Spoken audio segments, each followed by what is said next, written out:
Vous souhaitez mettre un logement à la location ou tout simplement investir dans l'immobilier? Eh bien, il est temps d'ouvrir le match entre les locations meublées et les locations vides côté propriétaire. Et pour avoir le point de vue côté locataire, abonnez-vous à ma page, la vidéo arrive bientôt.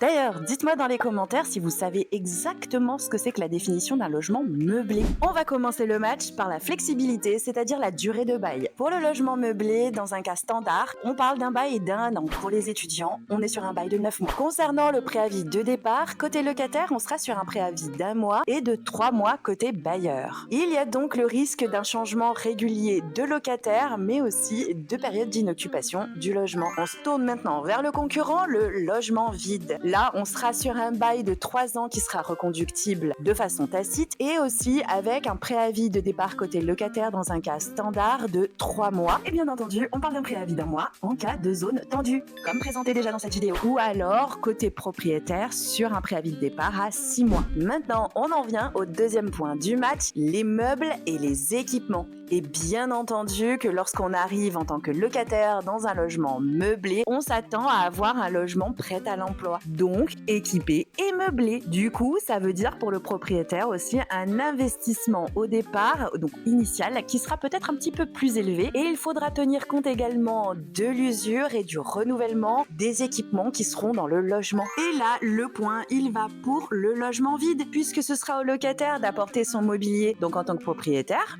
vous aurez rien à gérer. Du coup, ça me fait rebondir sur la partie suivante de ce match, à savoir les charges et les frais d'entretien. Effectivement, il faudra dans le meublé veiller à remplacer, réparer, renouveler en cas d'usure tout ce qui est lié au mobilier et à l'électroménager. Et ça peut chiffrer très vite. En plus de cela, les assureurs recommandent très fortement aux propriétaires non occupants de prendre une option qui va couvrir les dégâts qu'ils pourraient avoir sur le mobilier et l'électroménager, compris dans le bail. Mais rassurez-vous, vous avez quand même la contrepartie de pouvoir demander 2 mois de caution au lieu d'un. Côté propriétaire de logement vide, eh bien là, ce sera les travaux classiques de rafraîchissement et de remise en état, voire aux normes, pour tout ce qui va être peinture, électricité, plomberie, etc., etc. Et ça reste quand même valable aussi pour les propriétaires de logements meublés. Donc là, il y a quand même un petit point de plus pour le logement vide. Et maintenant, on en arrive à l'épreuve finale de ce match, à savoir les loyers et la rentabilité. Pour les meublés, on est sur des loyers entre 10 et 30%